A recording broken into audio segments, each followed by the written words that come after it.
qui ont rien gratis, donne-les gratis. Encore une fois, bonne fête de Teachers Day à vous tous. Pour une fois, je ne vais pas bien prendre le local. Donne ce local là gratuit. Donne recevoir les gratis. Et je prends les gratis. Encore, nous sommes très heureux que nous célébrons avec vous et puis pour moi aussi, que ce monde de l'enseignement, j'ai été moi aussi. Et je crois comme évêque, nous restons enseignants du peuple qui nous est confié. Mais, donc, d'abord, je vais vous dire merci. Merci pour ceux qui m'ont formé. Merci pour ceux qui m'ont formé d'abord comme un enseignant, pour pouvoir enseigner et aimer ceux qui nous sont confiés. Alors, je voudrais d'abord rendre grâce aussi pour tous ces enseignants, pour vous-même, devenir enseignant. Il y a eu d'autres qui vous ont enseigné, d'autres qui vous ont façonné, d'autres qui vous ont transmis des valeurs. Et nous devons reconnaître aujourd'hui peut-être certains vivants, d'autres qui sont partis. Alors pour moi, je me rappelle bien de tous ces professeurs de primaire, Madame Huette, donc Madame Antoine, Madame Favori, Monsieur Ramen. Bon, enfin, tiens, une professeure, mais me dire, oh, tu es bien sévère aussi. Tu bien connais qui s'en a capitaine à bord dans sa classe-là. Donc, mais il nous a façonnés dans sa discipline, sa rigueur. Donc, je rends grâce aussi pour aussi tous ces enseignants du collège où j'ai été, qui m'ont façonné. Et alors, plus tard que j'ai compris comment, mais l'enseignement, un jour Gandhi disait, Education starts in the womb and ends in the tomb. C'est-à-dire commence dans le ventre de maman et il finit dans un tombeau. Mais moi, je dis over and above the tomb. C'est-à-dire que même après, pour moi, notre conviction, c'est même après notre mort, nous ne finirons jamais d'être éduqués. La vie éternelle, la vie comme ressuscité, est une vie aussi à laquelle nous nous éduquons, que d'autres nous éduqueront. C'est pourquoi nous sommes aussi dans la communion des saints. Quand je regarde tous ces visages d'enseignants, quand je regarde tous ces manistati ici dans Notre-Dame de Lourdes, je me dis, regarde cette figure pareil comme ça manistati là. C'est ma zone vivant, bien sûr, je ne suis pas mort. Je causer, je connais jouer, je connais jouer, ça aussi je connais. Je comprends à quel point, dans ce sens-là, d'abord, je voudrais dire merci pour tout cela. Et peut-être c'est pourquoi, même si Jésus a appelé d'abord les 12 apôtres, il a compris au départ que 12 ne suffira pas pour cette mission qui est énorme, ce champ. Et l'éducation est un champ immense, n'est-ce pas? Un grand champ à moissonner, immense. Il y aura avant nous, il y a eu avant nous. Nous sommes maintenant présents, il y en aura d'autres après nous. Et ce grand champ est immense, le champ de l'éducation. Vous-même, vous avez dit, vous-même dans votre vie d'éducateur, vous en avez vu des mûres et des pas vertes, n'est-ce pas? Je vous invite vous-même, éducateur, regardez vos visages. Chacun, get figure de camarade, get bien. Ban élèves, get figure un peu sur mon professeur là. Que voyez-vous sur ces visages-là? Que voyez-vous? Le travail bien accompli. Le travail bien accompli. Audrey. Je vois la joie sur le visage de mon ami. Véronique, qu'est-ce que vous voyez, vous? L'amour du travail. Vous, qu'est-ce que vous voyez? Beaucoup d'amour. Et beaucoup minante. Non, il va dîner. Pour dire les amis, donc si nous partageons, et c'est intéressant, même si vous savez que ce champ de l'éducation n'est pas simple, n'est-ce pas? N'est pas simple pour vous, n'est pas simple pour ceux qui vous sont confiés. Toi, comment tu vois les enseignants, mon garçon? Facile, ça m'a enseignant là. Connais qui t'a pour dire là? On va dîner. Hein? Allô, oui? Un travail acharné. Un travail acharné. Tu peux content venir un éducateur, un enseignant? Ouais, ça veut dire. Vous avez remarqué, les amis, c'est cela peut-être notre question. Qu'est-ce que les élèves voient aussi de vous? Êtes-vous des personnes heureuses dans la mission? Êtes-vous des personnes qui donnent du goût et voient ce travail acharné que vous faites jour après jour, que je sais, ce n'est pas facile. Lesson plan, daily plan, weekly plan, faire, comment dire, un outil pédagogique, faire tout ça là, corriger des voix, jusqu'à figuer et une zombie à corriger, faire papier l'examen, tout ça là, il y a. Faire au daily, faire préparer programme, préparer timetable, préparer tout cela. Je crois que tout cela fait partie de votre travail acharné. Managers, recteurs, aussi, deputy, dans l'administration, pour faire ce que tout soit prêt. Et au niveau du service d'éducation catholique, au niveau de l'Authority Board, au niveau du lycée professionnel Saint-Gabriel, autant dans tout cela, combien de préparation du travail acharné, n'est-ce pas Gilbert? Oui, bien sûr. Mais avec amour. Toujours avec amour. Trouvez ça. Donc ce travail acharné qui vous demande beaucoup de vous-même, tout en sachant bien que des jours, il y aura aussi des jours, quand on dit envoie en disciples des agneaux parmi des loups, mais des fois vous ferez face aussi à vos propres loups intérieurs, que vous aurez aussi à faire face. Le loup intérieur, pas du tout zélé comme les loups. Pas comme dire des fois nous dire Seigneur, mais si les pas venus aujourd'hui. Parce que nous tous enseignants, nous connaissons ça des fois. Nous élèves un peu manger la vie, nous prions quand je ne suis pas là. Arrivé, n'est-ce pas Corinne? Nous tous comme ça, nous tous élèves, nous tous enseignants. Comme dire, nous connaissons des fois, nous disons merci. Et ces élèves là aussi disent merci Seigneur, Marion, c'est pas venue aujourd'hui. Mais là aussi, pareil comme nous, des fois, je te lève la main au ciel, dire au moins Seigneur, au moins aujourd'hui, nous gagnons jour, sans tal, pas là pour causer un temps. Je te comprends. Dans ce sens-là, chacun, nous avons nos propres loups. Mais il faut regarder ce loup intérieur aussi qui nous habite et qui nous fatigue nous-mêmes, élèves comme enseignants, et que des fois, ça nous mine, nous aussi. Et c'est pourquoi chacun de vous, vous êtes en train, agneau et loup, nous le sommes. Et que nous avons alors à vivre ce combat intérieur au fond de nous-mêmes. Mais en même temps, ce qui est magnifique, dans la mission des 72, ce sont vers des humains que le Seigneur envoie. C'est-à-dire pour créer des relations humaines, pour bâtir des êtres, construire des êtres humains. Telle est une grande mission que vous avez. Dans vos mains sont passés quand même, des fois, comment dire, zélé pour une plus qui professeur. Arrivé ça. Zélé payé par millions, professeur régale ce petit salaire. Mais nous reconnaissons que vous avez construit ces hommes, ces femmes qui sont aujourd'hui des décideurs et vous les avez façonnés. Donc c'est une très très belle mission que vous avez. En même temps, la moisson est abondante. Moi, c'est une grande espérance pour eux. C'est-à-dire la moisson vous dépasse vous-même. C'est pourquoi je vous encourage. Voyez-vous la moisson déjà, les signes du moissonneur Jésus-Christ qui a déjà semé et que les moissons sont déjà là.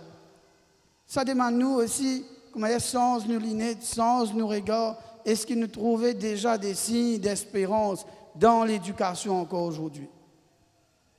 Vous savez, je crois que peut-être c'est ça notre espérance. Si nous-mêmes, nous n'avons pas cette espérance dans ce monde éducatif et que nous ne croyons pas que déjà il y a de belles semences, bien, il y a un peu de problème. Qu'est-ce que vous pensez? Il y a une santé, il y a un problème d'implantation. Mais il y a là pour un peu de problème dans le champ éducatif. Parce qu'il y a là peut-être pour dire nous, il y a un petit problème là. Il y a un problème. Parce que l'enseignant lui-même est porteur d'espérance pour donner aussi à ceux qui sont instruits et éduqués de voir l'espérance dans le cœur de ceux qui leur donnent l'éducation. C'est très important. Chacun de vous, vous avez un grand rôle de pouvoir voir l'espérance. Voyez-vous l'espérance dans ce champ éducatif? Quelle espérance voyez-vous? Il faut déjà être positif, évoluer bien dans tout le monde. Donc. Et voir le bien aussi dans le cœur de vos autres collègues. Des fois, ça a une autre complication, ça. Mais vous comprenez, dans ce sens-là, comme si vous êtes aussi témoin. C'est pourquoi Jésus dit la moisson est abondante. Il ne dit pas la moisson a déjà commencé. Vous êtes témoin de la moisson. Et ça, mon corps, un enseignant peut-être, dans le cœur d'un enfant qui vient vers vous, des fois c'est vrai, il est comme un diamant brut, mais il y a déjà une moisson en lui. Voyez-vous déjà cette moisson en lui? Et peut-être il y a là, élèves aussi, bien trouve déjà la moisson dans vos cœurs à vous. Et je crois que c'est cela d'abord, ce signe d'espérance. Soyez des moissonneurs d'abord d'espérance, parce que vous avez vu, il y a des signes. Bien sûr, nous ne pas dire qu'il nous système parfait. Nous tous, moi ici, moi enseignant, nous tendez comment des fois, je dis à cette misère. Je dis à cette misère, n'est-ce pas? Des fois, quand on finit de dire sa misère, là, on bien boire 10 panadols. Non, il va dîner. Mais pour dire que chacun, vous venez aussi avec vos misères. Vous venez aussi avec vos inquiétudes. Vous venez avec tout ce qui vous fatigue, vos frustrations, vos colères. Il y a tout ça. Le moissonneur vient aussi avec cela. Ses déceptions, ses joies, ses peines. Vous portez aussi. Mais est-ce que votre regard continue à garder de l'espérance dans ce que vous avez à vivre, ce champ de l'éducation? Et alors, ça peut changer la manière de moissonner. Et mon corps, ça y est, la licence, nous connaissons les pas simples. Les managers aussi voient leurs difficultés. Les recteurs aussi disent leurs difficultés. Chacun à sa porte voit le problème. Mais est-ce que vous voyez aussi que ça vaut la peine de se donner, de s'acharner au travail, de se dépenser sans relâche? Vous savez, comme évêque, vous êtes mes mains, mes pieds, mes oreilles, mes yeux, mon cœur. Vous êtes ces personnes qui portent aussi mon oreille, mes yeux, mon cœur auprès de ces enfants, auprès de ces jeunes, auprès aussi de vos collègues. Vous avez réalisé ça? Déborah, vous pouvez réaliser ça là? Vous la tête bousée comme un oui. Donc, je crois que c'est important, dans ce sens-là, je crois d'avancer sur ce chemin-là. Bien sûr, je lisais, mes confrères m'ont donné, mes collègues m'ont donné à lire des choses pour me faire comprendre combien, 800, combien on peut dire ça, M. Nadal? Combien d'enseignants des fois quittés? 800 au cours des deux dernières années. 800 au cours de deux dernières années. Vous gagnez tracas? Oui, bien sûr. Là où passe ça caca avec l'évêque. Badiner. Mais nous portons ce souci-là, cette inquiétude. Nous portons cette inquiétude. 800 enseignants, des fois, soit ils partent émigrer, ça aussi. Pas mal, je connais, sont partis. D'autres pour d'autres professions. 800, c'est pas un, c'est pas deux, 800. Dans le monde, l'UNESCO peut dire combien d'enseignants marqués, combien de millions? Des millions, 42 millions, quelque chose comme ça. 44 millions enseignants marqués dans le monde pour que tous les enfants dans le monde éduqués. 44 millions. Vous avez réalisé comme si ce champ-là, comment c'est immense. Et vous êtes un parmi ces moissonneurs. Quelle responsabilité, quel défi, à vous comme à nous. Mais seulement l'éducation catholique a encore son rôle à jouer. Nous avons aussi à témoigner, nous avons à donner ce que nous pouvons. Bien sûr, nous avons aussi à relever certains défis à l'intérieur pour être ces missionnaires aussi auprès de ces jeunes, pour les former. Alors c'est pourquoi les défis qui nous sont, je crois, relevés, je crois que nous resterons dans notre éducation, une éducation ouverte à tous. C'est aussi, comme dit le pape François, un laboratoire d'expérience de vie interreligieuse et interculturelle. Nous avons été comme ça nous-mêmes. Des fois, un hindou nous montrait nous mathématiques, un musulman nous a enseigné. Nous avons aussi bénéficié. Et je crois vivre cette ouverture interculturelle est un défi pour l'Église et nous continuerons. Si le pape François peut faire synode et il invite aussi les autres religions, c'est un signe pour l'Église, cela. Que nous avons à garder cette ouverture tout en témoignant de notre identité, c'est aussi notre grand défi. Le deuxième défi que nous aurons à faire face, et que vous aussi, nous savons bien, toute cette pédagogie que vous portez. Vous êtes notre vitrine, n'est-ce pas? Vous êtes les premiers sur les fronts. Vous êtes un soldat de front. C'est sûr que des fois, je gagne sniper, je gagne bazooka, je gagne tout ça là. Parce que si vous êtes soldat, ou pas pour rater le fusil, pas pour rater tout. Je gagne un coup de balle, n'est-ce pas? Right, left, center. Mais seulement je suis un soldat qui se termine solide. Nous, quand on peine l'armée pour eux.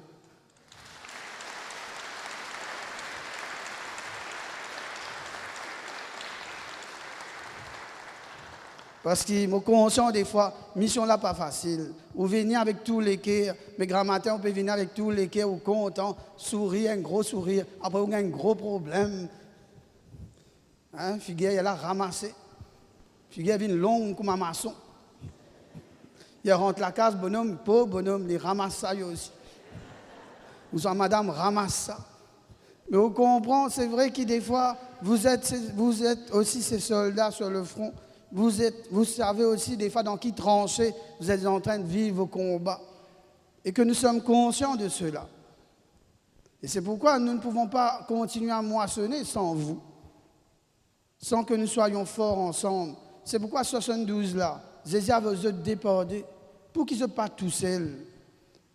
Un enseignant ne peut pas vivre sa mission seul. Il a besoin d'être soutenu, d'être repris, d'être conduit. Et nous-mêmes, des fois, comme si battre avec nos loups. Et puis troisième, c'est-à-dire toujours nous aussi, je crois vous comme moi, notre souci aussi, qu'est-ce que nous laisserons pour cette génération future? Ça, c'est une grande question qui me pose nous-mêmes, comme personne humaine, pas d'abord comme évêque, mais d'abord comme un adulte. Demain, qu'est-ce que je laisserai comme héritage? Vous connaissez, les enfants, nous-mêmes, nous comme ça, jusqu'à lire, nous causons, nous ban professeurs. Jusqu'à quand ban professeur cause de ban élèves, c'est-à-dire un héritage qui me garde. Quand un élève cause au professeur, et rappelle le professeur là, me rappelle, comment vous appelez? Miss Sabrina, me rappelle Monsieur Alain, me rappelle Miss Christelle. Enfin, tout ça là, c'est là pour dire ce qui est bon, il vous dire aussi des fois. Mais je crois se rappeler, c'est-à-dire nous avons peut-être nous demander, mais quel patrimoine nous laisserons? C'est-à-dire les amis, comme soldats, comme missionnaires, comme moissonneurs, témoins de cette espérance, je suis conscient, prendre soin de vous aussi est important.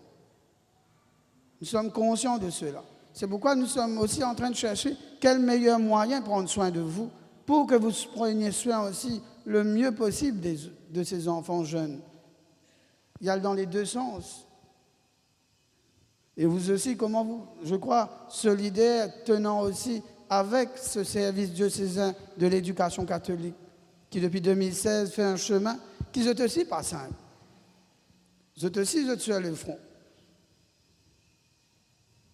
Que vous aussi, vous prenez aussi une balle. N'est-ce pas? Tellement je le prends bas, je n'ai plus causé. Vous comprenez à quel point nous sommes conscients de cela.